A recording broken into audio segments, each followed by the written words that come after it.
स्त्री को किसका पक्ष लेना चाहिए, पति का या पिता का? बोलो बोलो, किसका पक्ष लेना चाहिए? क्यों, किसका पक्ष लेना चाहिए? पति का। पर आजकल कुछ लड़कियां, कुछ बहुएं अपने पति का पक्ष नहीं लेती, पिता का पक्ष, मां का पक्ष लेती है। मां बोलती है बहू बेटा आजा, मायके आजा, बेटी भाग जाती है, मां बुला रही है जाऊंगी, पति लाख रोके वो रुकती नहीं है ना? चलो बुलावा आया है, मां ने बुलाया है, हाँ? मां बुलाई तो दौड़ी आई, पति बोला अच्छा गलती हो गई, पति पत्नी की हो गई लड़ाई। तो बहू ने, बेटी ने बताया कि मां आज इन्होंने हमें ऐसा कह दिया। मां बोली बेटा तू एक काम कर आजा। बेटी आ गई अपने मां के घर, पति ने फोन लगाया पति को, अरे भाग्यवान सॉरी गलती हो गई, अब नहीं बोलेंगे डांटेंगे नहीं, आ जाओ। तो फिर बेटी बताती अपनी मां को, मां मां उनका फोन आया, क्या जवाब दूं? तब फिर मां उनको पाठ पढ़ाती है, बेटी तुझे जाने की जरूरत नहीं, दामाद जी तो नाक रगड़ते यहीं आएंगे, जब नाक रगड़वा लूंगी तब भेजूंगी, आने दे, तू सब्र रख। ये मां है कि डायन है?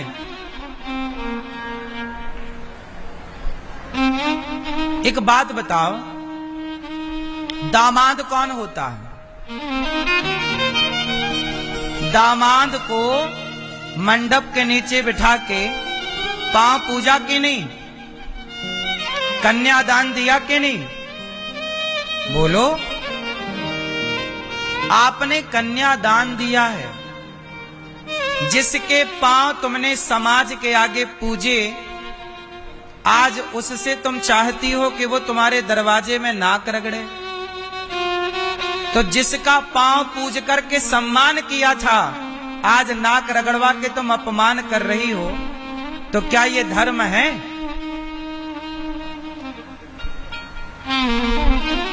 बोलो। और धिक्कार तो उस स्त्री को है, तुम कैसी पत्नी हो, तुम्हारा पति नाक रगड़ रहा है और तुम तमाशा देख रही हो? कम से कम पति के साथ तो खड़े हो जाओ। जो स्त्री अपने पति के साथ नहीं खड़ी होती, वो स्त्री कैसी है?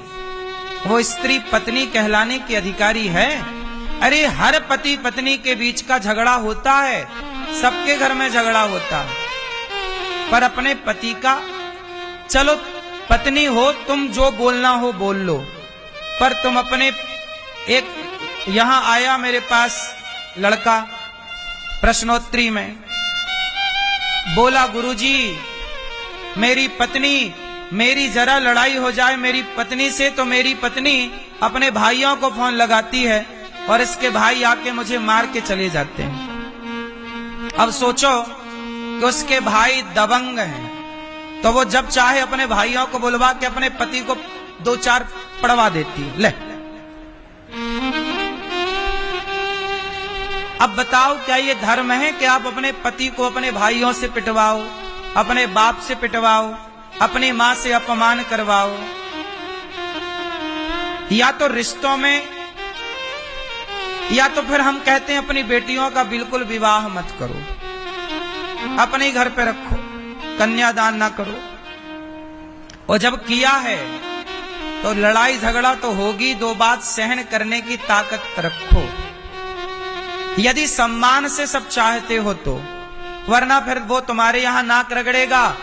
जो दामाद नाक एक बार रगड़ लेगा, चलो मजबूरी में वो सब कर लेगा, लेकिन वो ना तुमसे सदा के लिए नफरत करना स्टार्ट कर देगा। फिर कभी तुम्हारे लिए श्रद्धा ना होगी, तुम्हारे कीड़े पड़ जाएंगे तो उसे फर्क ना पड़ेगा, क्योंकि वो जान गया कि तुम कौन हो। श्रद्धाएं समाप्त हो जाती हैं। और देखो, हर चीज वापस आ सकती है, पर श्रद्धा वापस नहीं आती। बात सही है कि गलत है? इसलिए रिश्तों में ना रहीमन धागा प्रेम का, रहीमन धागा प्रेम का मत तोड़ो चटकाए, टूटे से फिर ना जुड़े, जुड़े तो गांठ। एक बार यदि आपने खींचातानी करके रिश्ता तोड़ दिया तो जुड़ तो जाएगा पर गांठ रहेगी। मैं चाहता हूं कि रिश्तों में कभी गांठ ना पड़े, इसके लिए आप सबका समझदार होना जरूरी है। एक की समझदारी से कुछ ना होगा, केवल स्त्री समझदार हो या पुरुष समझदार हो, लड़के के माँ बाप समझदार हो, लड़की के माँ बाप समझदार हो, एक के समझदारी से कुछ ना होगा, सबका समझदार होना जरूरी है। थोड़ा हम समझदार हो, थोड़ा आप समझदार हो। क्यों मेरी माँ बात सही है? सच बताओ, आज के जमाने में लड़की की माँ ये चाहती है ना कुछ माएं कि दामाद जी यहां आए नाक रगड़े? बोलो हाँ। उसका भाव यही होता है, वो अपने दामाद को अपना नौकर बना के रखना चाहती है कि जैसा हम कहें तुम वैसा करो। इसी चक्कर में ना आजकल रिश्ते टूट रहे हैं।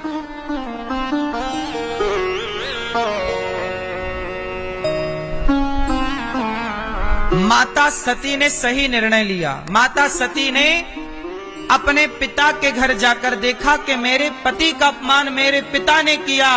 माता सती क्रोध में डूब गई। पिता से कहा, दक्ष तूने मेरे पिता पति का अपमान किया, अब मैं तेरी बेटी बनकर जीऊंगी ना, क्योंकि मेरे पति तो मुझे प्यार से दाक्षायणी कहकर बुलाते हैं, मेरा नाम जब लेते हैं तो आपका नाम लेकर बुलाते हैं। आज मेरे पति का आपने अपमान किया। माता सती योग अग्नि में जलकर भस्म हो गई और कहा कि मैं शिवद्रोही की बेटी बनकर जी नहीं सकती। दक्ष तुम शिवद्रोही हो। तुम कौन हो?